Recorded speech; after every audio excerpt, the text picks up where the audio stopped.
Hello everyone, it's McLovin from 1270.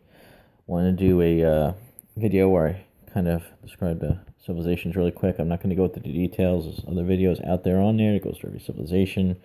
I really would just want to bring out some things about it that hopefully help you. And I also want to point out the event. Now, first things first, right? So, um, when you have your civilization, right, you find your level. You could press this exclamation point. You could find your ranking with each one. You could click on popularity details and find your content of your level and what buffs you get. You can find the rules. This all tells you how many points you get. And then this is your income detail. You have a limit every day. You want to try and get as much of that limit as possible. You gain popularity points. I'm sure I shouldn't have jumped off that so quickly from killing monsters, killing troops, and killing the alliance boss. You also have this point store for civilization points. For every time you perform one of those actions, especially killing monsters, you get these civilization points. You also have a limit there based upon your level. With these points, I really recommend you get to 800,000 for ancient scrolls. It seems like a lot, but if you grind it out for a month or two, you'll get a scroll. And what the scrolls allow you to do is that they allow you to switch civilizations. And I'm going to show you the benefit of that and kind of why. So, one benefit with that is that you get this research. If you click on the bottom of the civilization temple, you'll see this ancestral spirit. And here at the top, you see icons for every civilization. And in each civilization, for example, now I'm in Huaxia, right? You click on it, and then you have all these sort of little science researches to perform. And as you can see, they're adding to your defense. You're adding to damage dealt when defending, hit points, yep, resistance. This is reducing the damage when attacked by your model players. Infantry, yeah, attack for every unit type. Strength, which is increases the damage when attacking your model players. And if you look on the qualifications for these, next thing I'm going to do is probably this, because I'll fulfill the qualification. Just ignore the resources, but you also have these civilization crystals that you have to obtain. And a lot of people find that tough to come by because they're not spending much money, and these civilization crystals are kind of expensive. So you want to really be able to finish the research in each civilization. The reason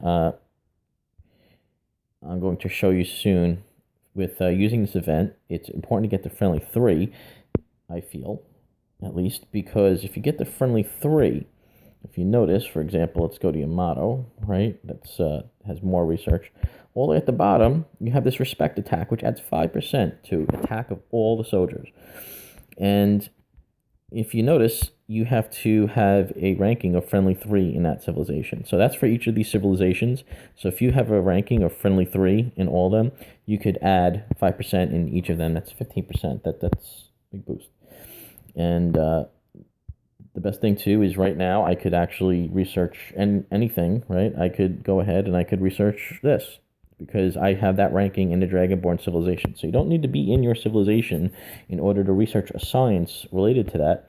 You just have to have the ranking of that civilization. Now, the civilization crystals you obtain from this, which is the civilization fortress.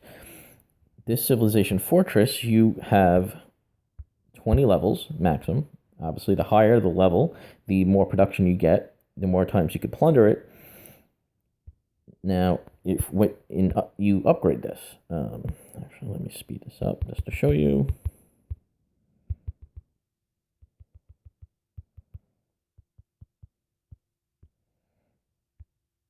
When you upgrade this, right, you use resources, but you also use these civilization relics, and of course, you need a certain type of ranking within your civilization. But I'm at 17, I'm about to go to 18. What's preventing me is these civilization relics. So you get these civilization relics. Let me just upgrade one of these things really quick just to get some building going. And you get these civilization relics by doing what I'm doing now and attacking these 9 beasts.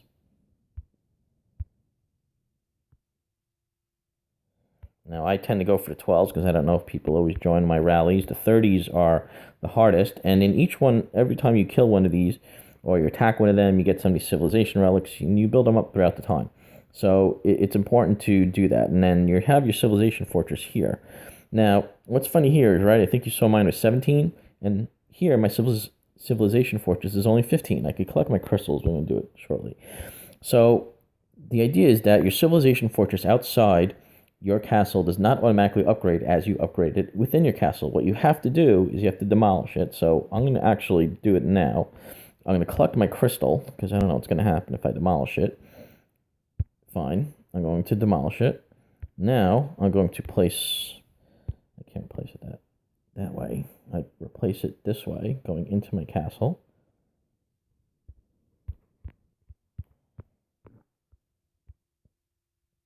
Place.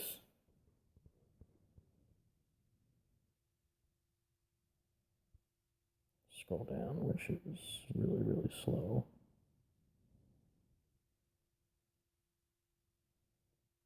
Okay.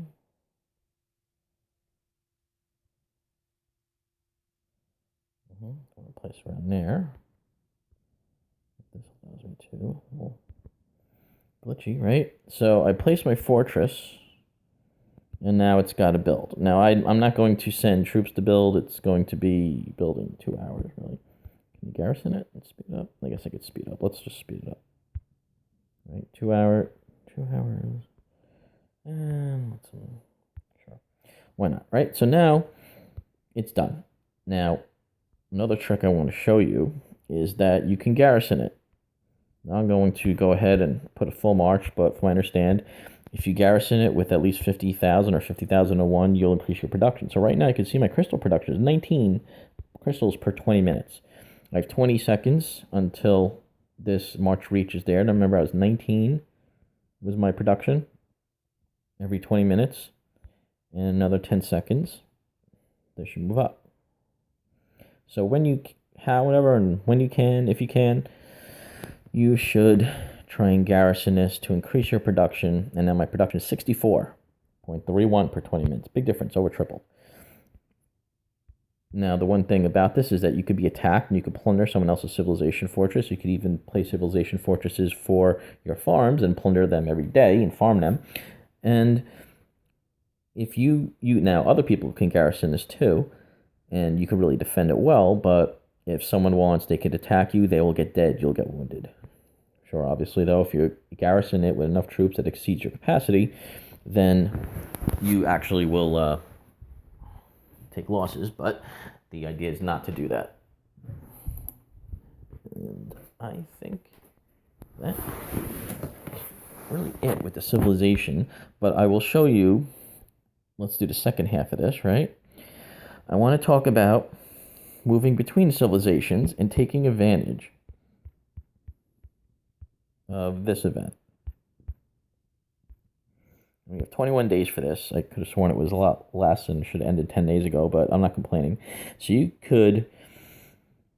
your civilization popularity will not decrease when you switch civilization, and you'll acquire an extra part of popularity when you donate popularity. So they're giving you a incentive to switch civilizations. When you switch civilizations, you lose, I'd seen published, about 5% of your popularity points.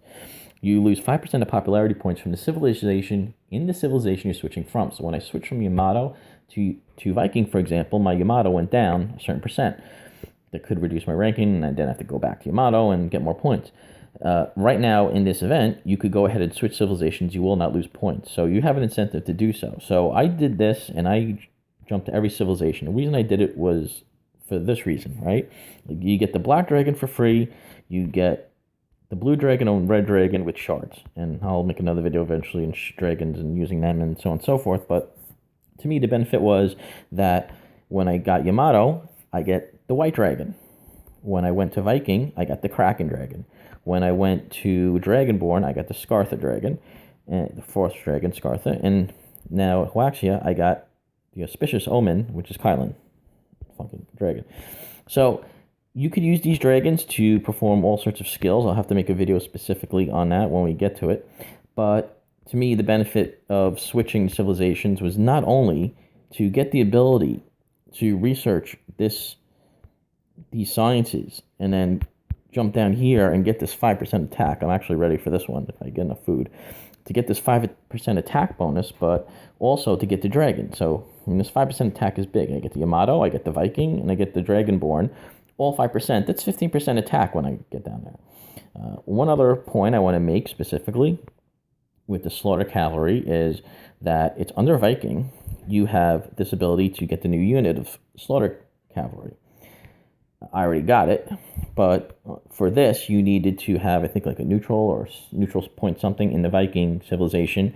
I left Viking a short time ago, so I was able to get this pretty quickly. I just haven't created any yet because I want to see a little bit of how the unit performs. I don't jump on things.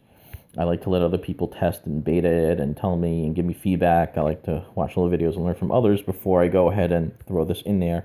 Those use fine iron, and fine iron is pretty expensive. It's a really finite resource unless you want to put a lot of money in. I'm trying not to spend money on that, or at least certainly not much. I want to see how they perform, see if it's worth it. You're going to need fine iron not to produce just to produce them. You're going to need fine iron to heal them. Also, those units, from what I could tell, right? I could probably jump here and see them. Wow, they seem really, really powerful. I don't think it tells you the details here, but from what I read in one of these emails that I have, if these get wounded, you're going to need fine iron to heal them, and they will not be available in the Exile Tower, so if you lose them during a special event, you lose them. And they seem pretty powerful, but as I said, I forget there was one other detail about it. As I said, I'm really going to let other people test it out first and tell me how it is. So far, they seem quite powerful, but I want to see how expensive it is. So I'm really recommending people not jump on it and make that many. Don't make 50 or 100,000 of them and spend all your iron and say, hey, oh, this is great, because you can lose them in a week. You might not be able to heal them. That stinks. So if you want, go ahead, train like 10,000 or something, or 4,000, reasonable amount. Leave plenty of your fine iron to go ahead and heal them and play around with them and figure out kind of how you're going to use them before you really invest a lot into it. So I really suggest people play around with that first. And I think that's really it in terms of all I wanted to talk about the civilizations. I'm not going to go into details. There are other videos on it which tells you all the characteristics of each. I didn't really go for the heroes in these because they're level 25 and I'm getting a bigger benefit from other 25 heroes, the science in the building hero. I think the 25s are just taking up space. I kind of like the higher level ones that kind of help me more with my hospitals, acquire better equipment, hospitals and attacking, so on and so forth. So that's really the video on the Civilization Fortress and the Slaughter Cavalry. I actually wanted to do a couple of these, but looks like I kind of did all in one. So that's really it. Thanks, everyone.